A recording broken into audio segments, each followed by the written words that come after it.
So where do you practice then? This is a question that I'm asked so often when I tell people that I practice Vipassana. The reaction and this question that always comes made me become aware of the fact that people don't really understand what is the point, the objective, or the purpose of practicing Vipassana or meditation. And so I decided to make this tape about this topic. Basically, most people, I believe, think that to meditate or practice, that one would go to a center, a temple, or a retreat, and do their meditation there. When it's finished, then they go home and normally would just revert to being however they were before and doing whatever they did before, and little changes, maybe for a day or two, and then it's back to normal. This is for the misassumption that we go into the meditation room, we do our hour's meditation, the bell rings, okay, that's great, I can go back to watch some TV now, or have some dinner, or whatever. This is wrong. What should be done is that what you're learning in the reason you go to temples is to learn how to develop your mind into the right basic state for practice. Once you have learned how to do that, you should try to maintain that in everyday life, whether you be eating, working, going to the toilet even. You can take any of these events and learn to practice Vipassana with them. And also to try to maintain your concentrative focus simultaneously as you perform your daily chores and daily activities. This is of course very difficult, which is why you go to retreat centers or to quiet places or specially allocated environments where it is easier, especially for beginners, to develop the basic mind state necessary for practicing Dhamma, developing concentration and insight, or in Pali, Vipassana. So, the basic point at the beginning was that it is a misunderstanding that for practice should be separate from real life. If practice is learned properly, then it should be integrated and applied into real life. This is what enlightenment, or if we speak in modern language, waking up, being a fully awakened being, is actually about. To be a fully awakened being, you have to develop the awakened mind. Now, to do this, the beginning of this is to try and maintain a constant hold on keeping the mind aware of what is happening, especially within. Outside too, but we find that we learn that from birth, but inside, a lot of the time, most of us are not really aware of what's happening on some of the subtler levels. So, before we get into what are those subtler levels of awareness of what's happening inside, I think that should come in another tape I shall make later. We talk about meditation, this practice that we go away to learn and that we forget to integrate when we come back into normal everyday life. When I first started trying to learn to meditate, I got it all wrong, and I was really convinced that I could not and would never be able to focus and meditate. The reason being was that I had a completely false picture of what I should have been doing. It's always been my problem, is that if the person teaching me does not explain to me the reasons why you practice this way and this way, and what objectives, then I always found it hard to practice. So I want to explain what some of the basic practices at the beginning may seem silly. And so if you don't understand what the point is of why then sometimes that may create difficulties in just letting go and focusing on the object. So one of the main things you are told to do in meditation is to chant the kata Putto or Buddho. Now, the use of the kata Buddho or Putto in Thai is not absolute and necessary. You can use a different kata. I, for example, when I was ordained as a monk and was wandering around, I used to use the kata Gerd Dap in Thai, which Gerd means to come into being or to be born, and Dap means to extinguish or to be completely annihilated or to end, cessation.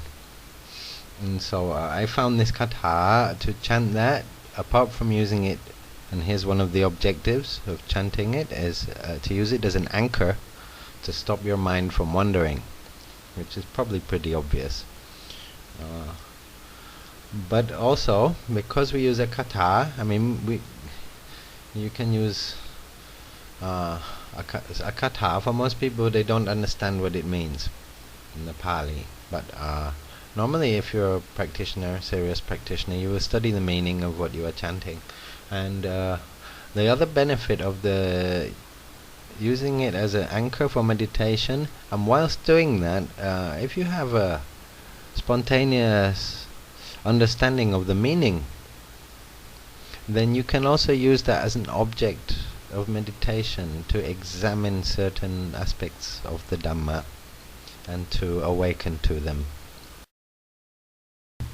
So that is part of the basic reasons why a kata is used to fix oneself on a mental object.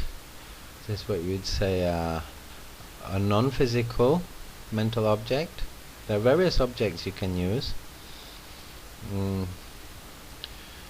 can use exterior objects, which may be certain visual designs using colors and shapes, which you stare at on the wall. That is called kasin in Thai, or kasina in Pali. That is normally good for beginners, because it's more easy to still the mind by focusing on an outer physical visual object than it is on an inner non-physical abstract object. However, in Vipassana, normally in Thailand, the first 10 lessons of the kasina outside staring meditation are not taught normally, and go straight to the use of kata and focusing on the breath. So for the practice of meditation in Vipassana, which could be walking around doing stuff, or in samatha, which is sitting still in a lotus position or meditative posture and doing fixed mental focus, concentration. For both of these, normally you would use the kata and the breath. And this is done for both techniques, both Vipassana and Samatha. And as far as I'm concerned, Vipassana actually includes Samatha as part of its practice. So I think people should stop separating them. They just should be separate as techniques, but not seen as separate schools of practice.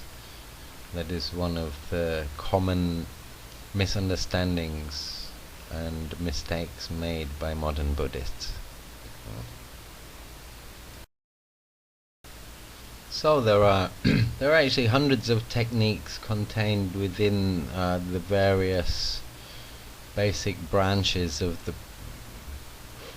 on the tree of practice. I see it as a tree of Vipassana, which we'll get into later. Start splitting it all up. In the moment, we should see it all as one cake. Now, all of these little games or practices that can be done in Vipassana are nearly always performed using the kata as an anchor, put to. Breathe in, put. Breathe out, to. Breathe in, put. Breathe out, to. Now try to do this while you're eating, while you're reading, while you're writing, while you're talking to someone.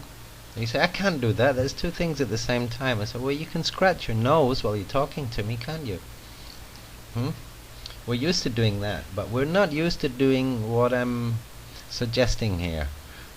This will be the first time for many people that they've tried to do that, and it will be incredibly frustrating at first, because when you try to do that, you will notice how difficult it is and how quickly one forgets and loses focus and gets lost in the event which is occurring.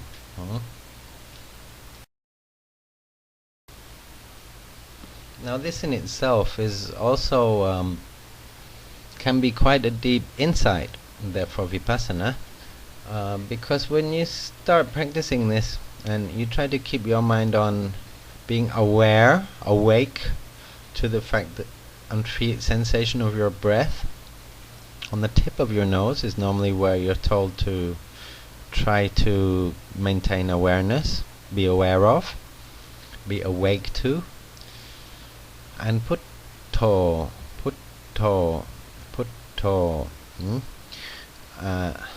While you're trying to be awake to this, somebody talks to you, asks you a question, it's gone. You lost it. An hour later you remember, oh, I was supposed to be focusing on my breath and put to. This makes you realize how weak the mind is, how untrained it is, how unable it is to control and maintain focused on the desired object. This is an insight. This insight causes a proliferation or a reaction called frustration. Although this frustration is suffering, it is actually a key it's a cause, and this cause will slowly set the ball rolling for you to develop. Once you have noticed how difficult it is, your mind will automatically begin to try harder. Although the mind will try harder and perhaps advance slowly, the effect of, or the mood, the feeling of frustration, of course, does not go away. Later, as one develops and slowly attains a bit more focus and concentration, one begins to notice more subtle things happening in the background within the mind. For example, instead of noticing one is losing focus and getting frustrated, one notices both the losing focus and the process of the reaction of frustration arising as soon as you notice you've lost focus. That's the first proliferation. As soon as this first proliferation happens, the second proliferation happens, that you realize that the frustration itself is preventing you from going back to focusing on your breath and put to. Now you've got 3 mind proliferations. It's getting more and more complex. This is one of the early stages where meditation gets a bit difficult, where you're analyzing and you tie yourself in knots. At this point you have to really teach yourself to know this spontaneously, that the only thing to do when that happens in the mind is to let go of it and go straight back to putto and the breath, with wisdom. Now when you have wisdom, you will know this instantly as it happens, and you will let go of both the noticing you've lost focus, you will let go of the frustration, knowing that both of them are not meditation, and you will just do meditation. And that is the first inkling of wisdom that arises in your self-observance of your own mind as you meditate. So when we go to meditation courses, retreats, or try to practice at home in our personal temples and do our meditation hour, we should not make this mental assumption and separate the meditation hour from real life, because meditation hour is about practicing being awakened. Now, we can't do it all in one go. So meditation hour is good for practicing short bursts of trying to awaken the mind as much as possible, and then once one has done that and exits from the meditation, one should try to maintain this state and see if one can be enlightened in real life. Because if we can't, then there's not really much point in doing this at all. In the Buddhist prophecy, in the times of Maitreya, is the future Buddha. Maitreya actually destroys all religions, because all people are more or less on the first levels of enlightenment on planet Earth, incarnate beings in that time. And so there is absolutely no religion is no longer a belief system. It is just a way of life. People are moral. They have morals and ethics naturally, not by rules, but just by purity of heart. So the purity of heart thing is a very important aspect. It's what Buddhahood's all about. It's an essential aspect. But I don't want to talk about that yet, because the realization of the meaning and the necessity of purity of heart comes much later with much vipassana. So what should be worked on first is purity of mind. Now that is what samadhi, concentration, meditation is really. That's the real meaning.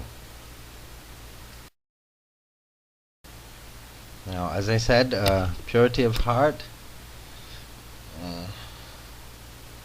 is very important, and the Buddha actually named 3 aspects as very causes or essential elements of enlightenment: Sīn, Samadhi, Panya. Sila in Pali is morals, moral code, moral ethics, the precepts, moral precepts. Samadhi is right concentration, deep focused insight meditation, successful achievement of that. And Panya. Panya is wisdom. That is the wisdom mind, of the mind that has the Dhamma eye, that sees the Dhamma in everything, that knows the Dhamma, that knows the essence and the nature of all things. Is Panya. The Buddha named Panya as the highest of the 3 causes.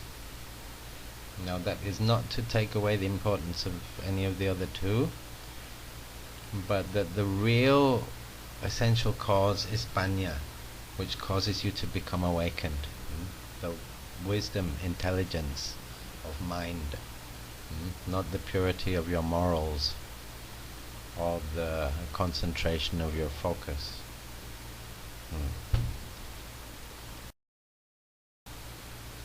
So it's a saying in Vipassana. I don't know if the Buddha really said it or not. I read it in a book about Vipassana, and I agree very much with it. It says, read ไม่ได้อยู่ที่ศีลวิสุทธิ์มันก็อยู่ที่จิตวิสุทธิ์.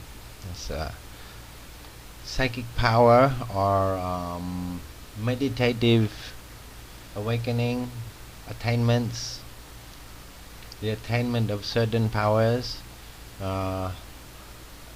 do not rely on precepts, moral precepts, on purity of precepts. They rely on purity of mind. A purity of mind, by this is meant very strong, focused concentration or meditation. This is, I believe, why you would have black magicians. Why can evil or a mind with harmful thoughts be able to attain psychic powers if he's not good or pure of heart? It's because the psychic powers do not arise with purity of heart. They arise with strength of mind, of focus, of self-control of your own mind. So there is dangers in this when you begin to control your mind, because powers can arise, and it's very easy for the ego to get lost in them.